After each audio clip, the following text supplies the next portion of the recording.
قابل ہو گئے ہو کہ آپ کما سکتے ہو، بھائی ہمیں ضرورت نہیں ہے آپ، اور دعائیں بھی دے دیں ساتھ میں. کتنا اچھا گھر کا ماحول بنتا ہے نا ایسے. نہیں آ رہی تم لوگ کی سمجھ میں نہیں آ رہی ہے بات. یہاں معاملہ کیا ہو رہا ہے؟ الٹا.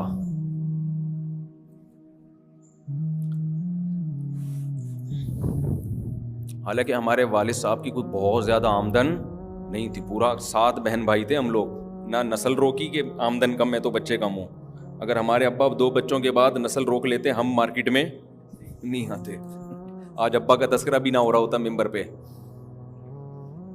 سمجھتے ہو؟ اور جو دعائیں ان کے لیے ہو رہی ہیں وہ بھی نہیں ہوتی. یہ فیملی پلاننگ لعنت ہے، خدا کی قسم اس کو اٹھا کے دیوار پہ مارو. اس سے تمہارے گھروں کی رونق ختم ہوگی. میرا ایک چینل ہے اس میں ایک ہی بچی ہے ابھی، میرے پاس تو 3 چینل ہے نا. ایک چینل میں ایک بچی ہے، آج بیچاری کھلونوں سے کھیل رہی تھی. مجھے بڑا ترس آیا کہ اس بچے کا قریب العمر جب تک بہن بھائی نہیں ہوتا نا، بچہ بہت تنہائی محسوس کرتا ہے. آپ کہہ سکتے ہیں دوسرے بہن بھائی ہیں نا ادھر لے آؤ، تو بھائی وہ گھر الگ الگ ہیں، وہاں لے کے جاؤ پھر وہاں سے لے کے آؤ.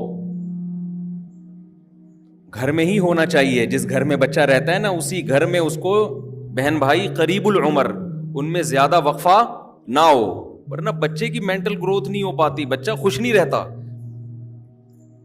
جیسے ہی کوئی دوسرا بچہ اٹھا کے اس گھر میں لے کے جاؤں گا، ایسے بچوں کی باچھیں کھلتی ہیں. پھر جو وہ بچیاں آپس میں کھیلتی ہیں، کوئی وہ بریانی بنا رہی ہے، کوئی کھلونے ہوتے ہیں نا ان کے برتنوں کے، چائے ایک دم ایکٹیو ہو جاتے ہیں وہ، جیسے پتہ نہیں کسی نے کوئی ٹیکا لگا دیا ان کو طاقت کا. اپنے بچوں کو بھی بہن بھائیوں سے فیملی پلاننگ والوں نے محروم کروا دیا. ان کو تو کھیلنے کے لیے قریب العمر، اس لیے کہ جب ایج ڈفرینس زیادہ ہوتا ہے نا تو پھر ان کے وہ مینٹل جو ان کے دماغ ہے آپس میں ملتا نہیں ہے.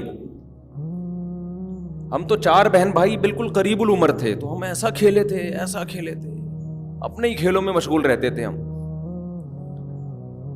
ایسے وقفے کرا کے 3 سال 4 سال، بڑا والا کے ساتھ جب اس کے اگلا مارکیٹ میں 4 سال کے بعد آئے گا تو وہ اس کے کام کا تھوڑی ہوگا، وہ تو بڑا ہو چکا ہے پہلا والا.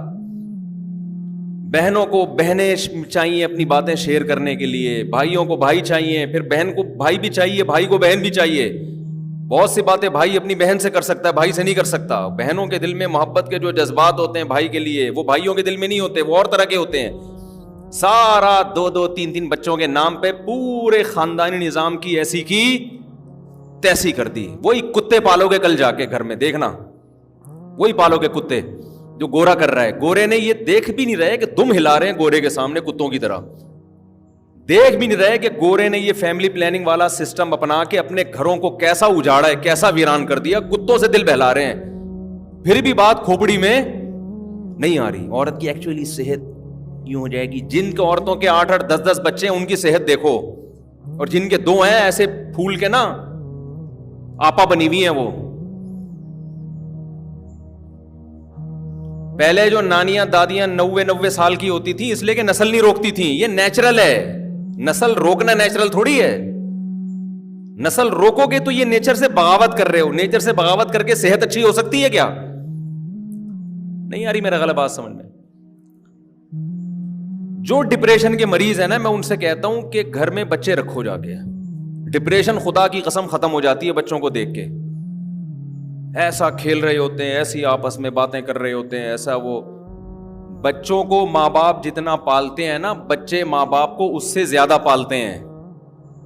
جتنا بچوں کو ماں باپ کی ضرورت ہے نا، اس سے زیادہ ماں باپ کو ضرورت ہے کس کی؟ بچوں کے ماں باپ مر جائیں پڑوسی پال لیں گے، عیدی سینٹر پال لے گا. بچے مر جائیں آپ کو کوئی نہیں پالے گا. سمجھتے ہو؟ لڑو گے پھر میاں بیوی ایک دوسرے کو مارو گے تھپڑ کھینچ کھینچ کے. ڈپریشن کے مریض کیونکہ محبت ہوتی ہے تھوڑے دن تک میاں بیوی میں، اچھی لگ رہی ہوتی ہے، اس کے بعد آدمی کہتا ہے اتنی پرانی ہو گئی ہے. اور وہ بھی کہہ رہی ہوتی ہے کمبخت جس دن سے شادی ہوئی تھی یہی پھلترو کی طرح چپکا ہوا ہے میرے ساتھ. لڑیں گے آپس میں، الٹی الٹی باتیں کریں گے. میرے پاس آتے میں کہتا ہوں کچھ دن کے لیے الگ ہو جاؤ، 6 مہینے کے لیے، سال کے لیے. تم لوگ کا علاج یہی ہے، اس کے علاوہ کوئی دوا نہیں ہے جو تمہیں ٹھیک کر دے. تم ساتھ رہ کے پاگل ہو جاتا ہے آدمی. کچھ تو ہو انٹرٹینمنٹ کے لیے. اب ڈرامے دیکھو گے کیا بیٹھ کے کتنے ڈرامے دیکھ لو گے, کتنی فلمیں دیکھ لو گے, اور وہ تمہارے اخلاق کو اور تباہ بھی کریں گی. فلمیں ڈرامے وہ تو اور لڑوائیں گی. جب ڈرامہ دیکھو گے نا اپنی بیگم کے ساتھ, ڈرامے میں چکر چل رہا ہوگا ایک اس خاتون کا دیور کے ساتھ, یہ دکھاؤ گے اپنی بیگم کو, پرانا بوائے فرینڈ رابطے میں لگا ہوا ہوگا, لاشعوری طور پر بیگم کے ذہن میں آئے گا میرا بھی تھا ہے بھائی. ایک دن اس کی مس کال آ جائے گی, اور پھر شوہر کو بھی خراب کر رہے ہوتے ہیں, دفتر سے باہر لڑکیوں سے دوستی. ڈراموں میں یہ نہیں دکھائیں گے تو کیا نماز روزہ دکھائیں گے کیا وہ؟ کسی نے کہا نا مولوی لوگ جب اسلامی حکومت آئے گی تو اسلامی فلمیں بنیں گی, ان اسلامی فلموں میں نام ہوگا ہم زکوٰۃ دے چکے صنم. ٹھیک ہے نا, یہ بنائیں گے کیا؟ ظاہر ہی نہیں بن سکتی یار. ہاں ڈاکومنٹریز بن سکتی ہیں, کوئی ہسٹوریکل موویز بن سکتی ہیں جس میں ایک ہسٹری کو دکھا رہے ہوں, باقی یہ انٹرٹینمنٹ تھوڑی ہوگی جو دکھا رہے ہیں ٹی وی میں.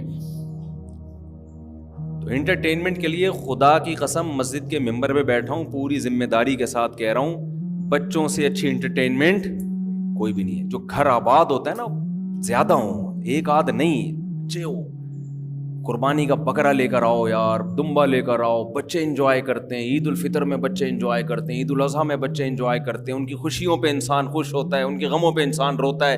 ایسی محبت ہوتی ہے. کیسا ہماری عورتوں کو الو بنا دیا فیملی پلاننگ والوں نے. گھر کیا ہو گئے خالی, ہزار گز کے گھر ہیں, اتنی بڑی بڑی دیواریں, 6 بیڈ روم ہیں, بیڈ روم میں سونے کے لیے بندہ ہے ہی نہیں. اس سے اچھی وہ جھونپڑی ہے یار جہاں آبادی تو ہے. لیکن یہاں بھی غیر اخلاقی کنجوسی کہ میرا بچہ پیدا ہو گیا تو کھلاؤں گا کہاں سے, اور یار جتنا ہے اسی میں آدھا پاپا اس کو کھلا دینا, تھوڑا صبر کر لینا یار.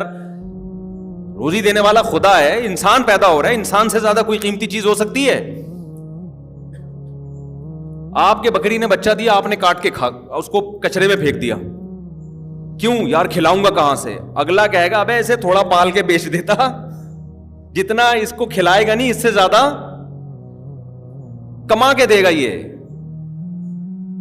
غریب سے غریب لوگوں نے بکریاں رکھے ہوئے, بیچتے نہیں ہیں, کہہ رہے ہیں یار تھوڑا اس کو بڑا ہونے تو اچھی قیمت پہ بکے گا. اس بچے کے بچپن میں جتنا خرچ کرو گے نا, جوان ہو کے اس کا آؤٹ پٹ اس سے کئی گنا زیادہ ہوگا, زیادہ کما کے دے گا. غریب کو تو بچوں کی ضرورت مالدار سے بھی زیادہ ہے. تمہارے پاس نہیں ہے, تم تو جو کرنا تھا کر لیا, اب ان کو تیار کرو, ہو سکتا ہے کیا کسی کی لاٹری کھلے اور کہاں نکل جائے, وہ کما کے دے تمہیں. اس کو بھی الو بنا دیا, غریب کو بھی. تو خیر یہ تو ٹاپک ہیں, یہ تو چلتے رہتے ہیں. تو میں تو کنجوسوں کی قسمیں بیان کر رہا تھا, بے غیرتوں کی اعلیٰ درجے کے نا. تو اچھا, جو میرے شیخ حضرت مفتی عبدالرحیم صاحب ہیں نا, یہ بھی اپنے والد کے 8ویں یا 9ویں نمبر پہ ہیں. اگر ان کے ابا بھی کہتے 2 بچے ہی اچھے, کیونکہ غریب تھے, گاؤں میں رہتے تھے, تو آج نہ مفتی عبدالرحیم ہوتے اور نہ میں آپ کے ساتھ یہاں بیٹھ کر بولو بیان کر رہا ہوں. وہ ان کے ابا کی جو ہے نا اس کی بھیٹ چڑھ چکے ہوتے کہ پیسے بچاؤ کل کام آئے گا. ہو سکتا ہے انہوں نے کوئی پیسے بچا کے شاید کوئی کچھ بنا لیا ہوتا, وہ بھی نہیں بنتا. تو گھروں میں رونق پیدا کرو. اور رہا مسئلہ کہ بیویاں نہیں مانتی, آج کل عورتیں ایگری نہیں ہوتی, ہم کیوں بچے پیدا کرنے کی مشین ہے. یہ فیملی پلاننگ والوں نے ان کو پٹیاں پڑھائی ہوئی ہیں. عورت بچے پیدا کرنے کی مشین نہیں ہے. لیکن مرد اور عورت کا جو اللہ نے فرق رکھا ہے نا, عورت کے بہت سارے کاموں میں ایک بنیادی کام نسل بڑھانا ہے. جیسے مرد کمانے کی مشین نہیں ہے, لیکن جب شادی کرے گا روزانہ ناشتہ کرانا بھی مرد کے ذمے, دوپہر کا کھانا بھی کس کے ذمے, دوپہر کا کھانا کما کے لانا کس کے ذمے ہے, مرد کے ذمے. رات کا کھانا کما کے لانا کس کے ذمے, مرد کے ذمے. گیس کا ساری زندگی بل دینا کس کے ذمے, مرد کے ذمے. بجلی کا ساری زندگی بل دینا کس کے ذمے, مرد کے ذمے. تو مرد یہ کہے کہ میں کوئی کمانے کی مشین ہوں, تو یہ کہنا صحیح ہوگا؟ بیگم آج ناشتہ ختم, میں کوئی ناشتے کی مشین ہوں کہ ہر وقت انڈے پراٹھے نکال کے لاتا رہوں میں تمہارے لیے؟ اس کو کہا جائے گا بھائی تو جو بھی مشین ہے لیکن تیری ذمہ داری ہے, یہ فطرت نے تیرے ذمہ لگایا ہے کہ جب تیرے گھر میں عورت آئے گی تو ساری زندگی ناشتہ, کھانا, ڈنر, علاج, معالجہ, گیس, بجلی, یہ سارا تیرے باپ کو بھی ادا کرنا پڑے گا. تو ایسے ہی جب عورت آئی ہے تو اس کو نسل بڑھانی پڑے گی, یہ اس کی ذمہ داری ہے. وہ نہیں کرے گی مجرم ہوگی وہ. یہ نیچر نے اس کے ذمے لگایا ہے، مذہب نے نہیں، نیچر نے. مذہب نے اس کی تاکید کی ہے. جو کام نیچر کرتی ہے مذہب اس کو پروموٹ کرتا ہے. دانتوں کا کام چبانا ہے یا نہیں ہے؟ ہاں، مسکرانے کا کام بھی لیتے ہیں دانتوں سے آپ. اب آپ جب بھی چباؤ، صبح پراٹھا کھا رہے ہو وہ چبا کے کھا رہے ہو، دوپہر کھانا کھا رہے ہو وہ چبا. دانت نے احتجاج شروع کر دیا، میں کوئی چبانے کی مشین ہوں کیا؟ آپ کہیں گے بھائی آپ مشین ہو یا نہیں ہو، آپ کا کام کیا ہے؟ چبانا. کیونکہ آپ نہیں چباؤ گے معدے کی ایسی کی تیسی. تو اسی طرح عورت کی فطرت نے ذمہ داری لگائی ہے نسل بڑھانا، وہ نہیں بڑھائے گی، کلچر کی ایسی کی تیسی، تہذیب کی ایسی کی تیسی، خاندانی نظام کی ایسی کی تیسی ہو جائے گی، رشتے ختم ہو جائیں گے. اب طلاقوں کا ریشو کیوں بڑھا ہے؟ ایک آدھ بچہ ہوتا ہے، عورت کے لیے طلاق لینا بہت آسان ہے، 2 بچے سنبھال لوں گی میں، کوئی مسئلہ نہیں ہے. پہلے زمانے میں آسان نہیں تھا، مرد کے لیے طلاق دینا بھی آسان نہیں تھا. شادی کے 4-5 سال میں 3-4 بچے ہو جاتے تھے. 4-5 سال کے بعد لڑائی شروع ہونے والی ہوتی ہے نا. ابے شروع میں دلہن تو سب کو اچھی لگتی ہے، شروع میں تو 6-7 مہینے سبھی چل رہے ہوتے ہیں، اس کے بعد پھر 1-2 سال ویسی وقفہ کر رہے ہوتے ہیں کہ ہم ذرا گھومنے پھرنے جانا ہے، پھر یہ ایکچولی یوں ٹوپی ڈرامہ کر کے پھر 2 سال کے بعد 3 سال کے بعد اولاد جا کے ہونا شروع ہوتی ہے. پھر وہ 1 آدھ ہو گیا، 2 ہو گئے، پھر اس کے بعد اب پھڈے کا ٹائم. ہر میاں بیوی میں ایک ٹائم کے بعد پھڈا، کیونکہ اب تھک گئے ایک دوسرے کو دیکھ دیکھ کے، اب وہ جذبات بھی نہیں رہے، اب خامیاں سامنے آنا شروع. تو جب بچے ہوتے تھے تو اب میاں بیوی کے پھڈوں کا جو ٹائم شروع ہوتا تھا اس میں بچوں میں مشغول ہو جاتے تھے. وہ پھڈے کہاں ہو جاتے تھے؟ سائڈ. کتنی لڑائیاں ہو بھائی، یہ 6 بچے ہیں، یہ 7، پھر بچے بھی بڑے ہو چکے ہوتے تھے، وہ ابا اماں کو سنبھال لیتے تھے. باپ کے سامنے اپنی بیوی کی غیبت کرنے کے لیے بچے تھے، یار تمہاری اماں یہ کر رہی ہے، بچہ تھوڑے آنسو پوچھ دیتا تھا ابا کہ ابا مجھے پتہ ہے آپ کے ساتھ بہت غلط ہو رہا ہے، میں جانتا ہوں. باپ کہتے تھے چلو ایک بچہ تو ہے نا میرے ساتھ. ماں کے ساتھ ظلم ہوگا، 2 بچے ماں کے ساتھ کھڑے ہوتے تھے، اماں ابا نے غلط کیا، میں ابا کو میں سمجھا دوں گا.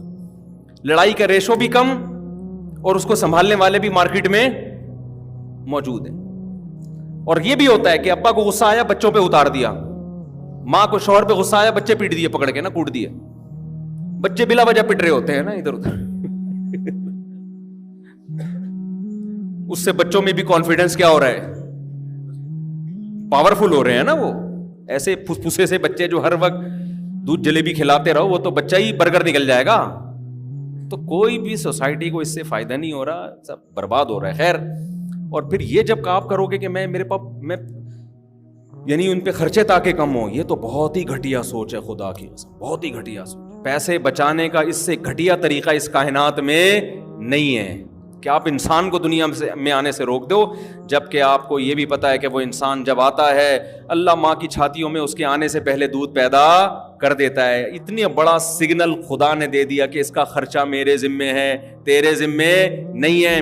تیرے بٹوے میں پیسے میں ڈال دوں گا، صحیح ہے نا. جو روٹی سے ماں کی چھاتیوں میں دودھ پیدا کر سکتا ہے، وہ ڈالر یا وہ تیری جیب میں پیسے نہیں پیدا کر سکتا.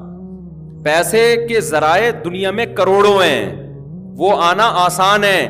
روٹی سے دودھ پیدا کرنا خدا کی قسم سب سے مشکل کام ہے. جب اتنا مشکل کام خدا نے کر دیا تو اس سے آسان کام وہ نہیں کر سکتا کیا؟